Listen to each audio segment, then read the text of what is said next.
Assalamualaikum, nama saya Muaz. Hari ini kita akan buka topik baru pula. Hari ini kita akan cakap pasal sukan. Ini adalah bukan satu topik yang agak random dekat sebenarnya pun sebenarnya saya pun tak tahu nak cakap apa sangat. Tapi apa pun yang saya perhatikan, sukan ni dia banyak berkait rapat dengan nombor yang kita dapat. Sama ada kita dapat pingat emas, kita pingat perak ataupun pingat gangsa. Kita ada 1, 2, 3 sehingga ke nombor 20. Itu untuk olahraga lah. Dan kita menjadikan satu sukan ni adalah sebagai satu benda yang sihat untuk persaingan, di mana memang kita berusaha bersungguh-sungguh dan mencipta kejayaan, baik benda itu dapat mengharumkan nama negara ataupun dapat membuatkan kita bangga dengan sesuatu, iaitu dengan usaha yang kita pernah buat, dengan kekuatan yang kita ada. Tapi kita sebagai seorang umat Islam, bila kita bercakap pasal kekuatan, tidakkah kekuatan ini telah diberikan oleh Allah Subhanahu Wa Taala? Dan kalau kita berusaha untuk mendapat nombor satu pun, tidakkah Allah telah takdirkan berapa nombor yang kita akan dapat, sama ada tempat kedua ataupun tempat ketiga? Tidakkah itu semua telah tertulis di Lauh Mahfuz? Dan benda tu macam sedia maklum, awak buat macam mana pun itu yang ditakdirkan. Bermaksud, apa relevannya kita mengejar betapa hebatnya kita untuk kita memperbandingkan diri kita dengan orang sekeliling. Tetapi sukan ni adalah sangat satu benda yang meluas. Sukan ni adalah bukan satu benda yang orang kata macam dapat menarik ekonomi orang sekeliling, dapat menarik ekonomi negara setempat. Dan bila negara antara sesama negara membuat pertandingan sama sendiri dan masing-masing mengambil bahagian, dan orang kata macam dia meraihkan masyarakat yang ada ketika itu. Tetapi apa yang menjadi satu kepelikan pada masyarakat zaman sekarang ni ialah kita masih lagi mempunyai satu, orang kata apa, poverty, kemiskinan di kalangan masyarakat yang menyebabkan mereka sentiasa mencari tempat untuk tinggal. Ada benda-benda, perkara-perkara yang menyedihkan juga lah bila kita dengar pasal benda ni. Contohnya macam pernah berlaku suatu pertandingan di suatu tempat di mana di kawasan itu adalah merupakan suatu kawasan yang akan dihadiri ramai orang dan ramai pelancong. Dan apa yang menjadi isu ialah bila adanya orang-orang yang miskin yang berkeliaran di kawasan tersebut. Jadi apa mereka buat ialah mereka menghalau orang yang miskin-miskin ni keluar daripada tempat tu, dan ketika majlis tu habis, sukan pun telah berlangsung dan dah tahu siapa yang menang dalam pertandingan tu, barulah orang-orang miskin boleh datang balik kembali berlega-lega seperti biasa. Jadi apa relevannya untuk kita bersukaria tapi masih lagi ada golongan-golongan yang terpaksa tersesat dengan kehidupan yang mereka alami selama ketika itu. Kita sebagai seorang masyarakat Islam, yang mana kita bila kita bahagia, kita nak orang bahagia macam kita juga. Bila kita suka, bila kita nak orang suka macam kita juga. Tetapi adanya orang-orang yang sedang struggle, yang sedang susah, yang cuba untuk memperbaharui diri dia sendiri, dan orang-orang yang terpinggir, yang mana mereka tak ada privilege tu, yang mana kita mengatakan bahawa sukan ni untuk kita-kita yang mampu saja.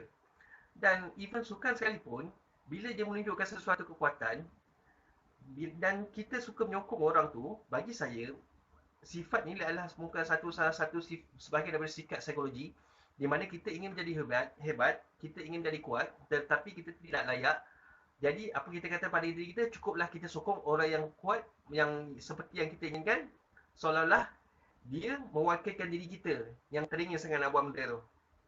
Jadi sebab tu kita suka dengan sukan sangat-sangat. Sebab kita boleh macam menjadikan dia sebagai idola. Lepas tu kita macam sentiasa menyokong dia, dan kita sentiasa membeli barang-barang daripada dia. Benda yang dia pakai ialah benda yang kita nak pakai sebab kita suka jadi macam dia juga. Tapi adakah ini permainan ilusi? Sebab kita takkan pernah jadi macam dia. Dan kita boleh kata kita suka orang main sukan, tapi kita tak pernah pun menyertai sukan tu di padang bola sepak kita sendiri.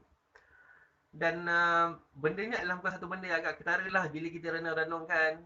Dan kalau betul lah kita nak buat sukan, kalau ada benda yang saya setuju, why not kita basuhkan kemiskinan dulu, lepas tu baru kita bersukaria dengan semua orang, baru kita berinteraksi dengan sesiapa kenalan-kenalan yang rapat dengan kita ataupun jauh dengan kita. Ketika itu barulah kita berseronok. Tetapi adakah nombor ni apa benda yang diperintahkan oleh Allah SWT? Adakah nombor ni, pertandingan nombor untuk mendapat 1, 2, 3 ni, adakah yang ada dalam hadis ataupun yang diajar dalam sunnah Nabi Muhammad SAW? Bila menyatakan bahawa suatu hari nanti negara di dunia, negara-negara Islam akan mengembalikan zaman kegemilangan Rasulullah, Adakah ini bermaksud sukan itu dimasukkan? Padahal sukan itu adalah satu sangat besar. Bagaimana harus untuk memastikan bahawa kita dapat apa benda yang kita nak. Contohnya macam kita nak untuk sukan tu supaya orang untuk sihat saja. Bukannya sukan untuk menunjuk-nunjuk kekuatan antara satu sama lain. Tapi bagaimana untuk kita mencapai satu benda yang boleh dikatakan sebagai satu benda yang utopia. Apakah alasan-alasan yang kita boleh kemukakan? Sebab tidak dinafikan bahawa membuat sukan secara besar-besaran ni dapat mengait keuntungan dan menaikkan ekonomi. Bila kita menarik begitu ramai orang ke dalam tempat negara kita, kita dapat mewujudkan suatu usahawan-usahawan baru, baik untuk menjual produk ataupun memberi servis kepada orang-orang yang datang. Jadi, bila benda ni dilihat sebagai satu benda yang baik, jika kita nak menggantikan benda tu, maksudnya kita menghilangkan benda yang baik tu. Tapi macam mana kita nak memberi satu khabar berita gembira bahawa apa benda yang kami buat ni, apa benda yang kita nak buat, iaitu kita memansuhkan pertandingan nombor ni, dalam keadaan kita menjamin orang-orang sekeliling tu bahawa profit mereka tidak tergugat. Adakah kita ni gangster yang menyatakan kita nak macam ni dan kita macam ni, dan kita memaksa just orang terima saja apa benda yang kita rasa. Kita just paksa diorang sebab diorang berkomplot dengan benda ni, so diorang sepatutnya dah tahu mudarat ni akan datang pada bila-bila masa. Adakah kita sebegitu kejam untuk memberi kabar berita yang sebegitu, seolah-olah macam kita ni macam kongsi gelap lah. Kita cakap, lepas tu semua orang kena ikut. Dan Islam tidak sebegitu.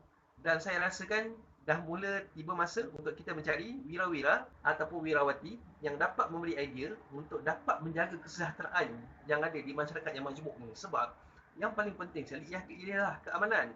Jika kita melakukan sesuatu itu, tapi benda itu menjadikan satu kekecohan, ini bukan apa benda yang Islam nak, bukan apa benda yang Islam ajar.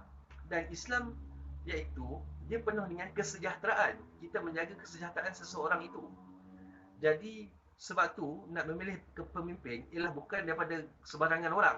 Orang yang betul-betul tahu macam mana nak menyelesaikan. Ialah orang yang akan Allah pilih suatu hari nanti. Dan kita mengharapkan kepintaran daripada mereka untuk membuatkan kita faham tentang sesuatu.